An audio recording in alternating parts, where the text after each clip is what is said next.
भोपाल से सीबीआई की कस्टडी में गिरिबाला सिंह और समर्थ सिंह। लाइव तस्वीरें सामने निकल कर आई है। गिरिबाला सिंह को कोर्ट लेकर पहुंची है सीबीआई। अब आगे और कस्टडी की मांग कर सकती है।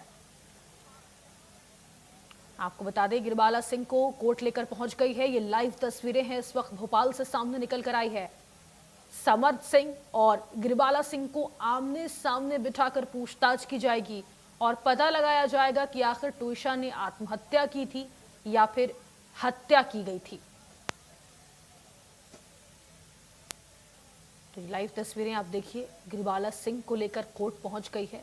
अब गिरिबाला सिंह की गिरफ्तारी के बाद केस की जो दिशा है वो बदलती हुई नजर आ रही है। सीबीआई की कस्टडी में है गिरिबाला सिंह और समर्थ सिंह। लगातार पूछताछ और ज्यादा बढ़ सकती है। सीबीआई कोर्ट लेकर पहुंची है तो आने वाले दिनों में कस्टडी की मांग कर सकती है।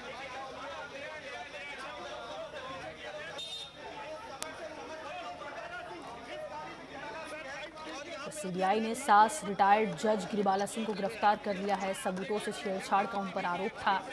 ये देखिए, ट्विशा के माता पिता, ट्विशा का भाई आज इंसाफ मांग रहे हैं। चलिए पूरी जानकारी ले लेते हैं। मेरे संवाददाता चेतन जुड़ चुके हैं। चेतन, इस खबर में नया मोड़ क्या है वो बताइए दर्शकों को, और गिरिबाला उनकी जो सास है उनकी पेशी होने वाली है, इसको लेकर क्या जानकारी चेतन?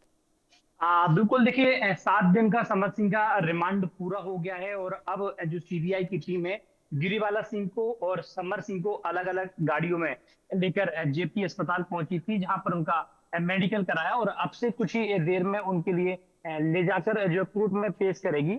एक बार फिर समर्थ सिंह का रिमांड और भी मांग सकती है। कल लगभग 6.5 से 7 घंटे तक गिरिबाला सिंह से पूरे प्रकरण को लेकर पूछताछ हुई और पूछताछ में तमाम बातें सामने निकल कर आई। हालांकि सीबीआई के सूत्र ये भी बता रहे हैं कि सीबीआई की जब पूछताछ हो रही थी उसमें गिरिबाला सिंह के द्वारा पूरी तरीके से सहयोग नहीं किया गया। उनके द्वारा कई सारे साक्ष्य मिटाने की कोशिश की गई। यही कारण था कि अब सीबीआई जो है कोर्ट में पेश करेगी और कोर्ट में पेश करने के बाद गिरिबाला सिंह का भी रिमांड मांग सकती है।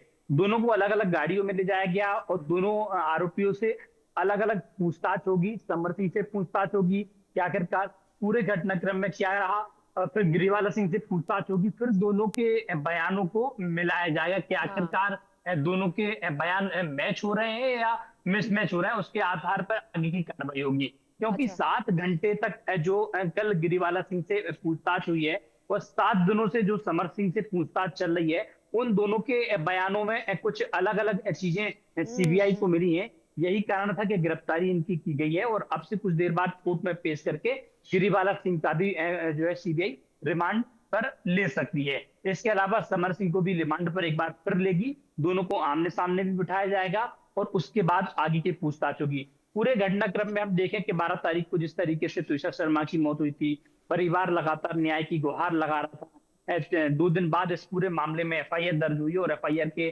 बाद गिरिबाला सिंह को लोअर कोर्ट से अग्रिम जमानत का लाभ मिल गया। और लाभ मिलने के साथ साथ जब भोपाल पुलिस के द्वारा उनसे पूछताछ की जा रही थी तो उसमें उनके द्वारा सहयोग नहीं किया गया।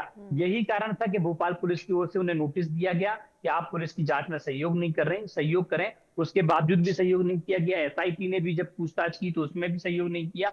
जब भी भोपाल पुलिस के द्वारा जबलपुर हाईकोर्ट में इनकी जो अग्रिम जमानत याचिका है उसको निरस्त करने को लेकर आवेदन लाया गया। कोर्ट ने परसों दिन भर कोर्ट में पूरे मामले को लेकर जब सुनवाई चली और देर रात 12:30 बजे कोर्ट की ओर से फैसला लिया गया। उसके बाद पूछताछ की प्रक्रिया चली। तो साफ तौर पर कहा जाए कि आज 12 तारीख से 29 तारीख को लगभग होने को आ गई। इस पूरे प्रकरण में अगर हम देखें तो 15 दिन के आसपास हो चुके हैं और अब तक परिवार को न्याय नहीं मिल पाया। राज्य सरकार ने सीबीआई का गठन किया था और सीबीआई ने जब इस पूरे मामले में एंट्री ली तो भोपाल पुलिस की ओर से जो जांच की गई थी उसमें खामियां मिली। एसआईटी जो गठित की गई थी राज्य सरकार की ओर से, सीबीआई ने 360 पेजों का जो एक रिपोर्ट एसआईटी से लिया था, उसमें भी सीक्वेंस वाइज जो रिपोर्ट तैयार होनी थी वो रिपोर्ट तैयार नहीं है। तो कहीं ना कहीं खामियां उसमें भी हुई हैं। दोनों एक दूसरे के ऊपर आरोप लगा रहे हैं। तो इन तमाम चीजों को लेकर सीबीआई अब जांच कर रही है, क्योंकि हमने एक चीज बड़ी महत्वपूर्ण देखी थी कि वो सीसीटीवी फुटेज जो आया था वो सीसीटीवी 10 तारीख का और शाम को 8 बजे का था। लेकिन तुषार की मौत जो है 12 तारीख को हुई, तो उसमें भी सीसीटीवी में भी छेड़छाड़ हुई। आसपास पड़ोसियों से भी पूछताछ की गई, उनके परिवार में मौजूद कर्मचारियों से भी पूछताछ हुई, इसके फोन कॉल से भी अच्छा, जांचे गए। पड़ोसियों का क्योंकि चेतन क्या बयान आया है, जरा ये बताइएगा। पड़ोसी ने क्या बयान दिया है इस पर पूरे परिवार को लेकर, क्योंकि देखिए आसपास के जो लोग हैं वो तो जानते हैं ना परिवार कैसा है। देखिए रसूखदार परिवार है, संपर्क बेहद मजबूत है और राजनीतिक संपर्क भी अच्छे हैं। तो ऐसे में साफ तौर पर कहा जाए कि बयान किसकी ओर से क्या दिया गया, ये अभी तक पुलिस, एसआईटी और सीबीआई की ओर से इस बात का अभी तक खुलासा नहीं किया गया। लेकिन तमाम सवाल हैं जो जिनका जवाब जनता मांग रही है, तुषार के परिवार मांग रहे हैं। तो उन सवालों को लेकर जो सीबीआई जो है पूछताछ कर रही है।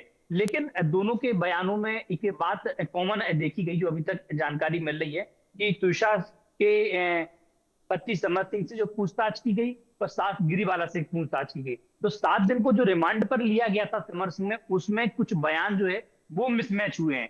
जो 7 घंटे की क्या पूछताछ बयान जो मिसमैच गिरीवाला हुए सिंह से चेतन, हुई है, क्या बयान क्योंकि साफ मिसमैच तौर हुए ये पर भी कहा जरा जाए, बताइएगा। क्योंकि दोनों टाइम ड्यूरेशन की बात करें तो दोनों की ओर से अलग अलग टाइम ड्यूरेशन को लेकर बयान दिए गए। और सीसीटीवी की बात की जाए तो उसमें अलग बातों का जिक्र किया गया। तुषार के फैमिली के द्वारा कुछ अलग चीजों को बताया गया और जो गिरीवाला सिंह के परिवार है उनको चीजों में अलग बताया गया। क्योंकि जिस तरीके से आरोप लगाया गया तुषार ड्रग्स लेती थी, लेकिन अब तक रिपोर्ट में कहीं इस बात का जिक्र नहीं हुआ। तुषार नहीं चाहती थी कि उसका बच्चा हो, इसलिए अबॉर्शन उसने कराया। इस समर सिंह ने कुछ और बताया, परिवार गिरीवाला सिंह ने कुछ ठीक सीबीआई है, की देखिए जांच में चेतन और आप बताया। नजर बना के तो रखिएगा इस बड़ी खबर पर, बार बार आपसे अपडेट लेंगे।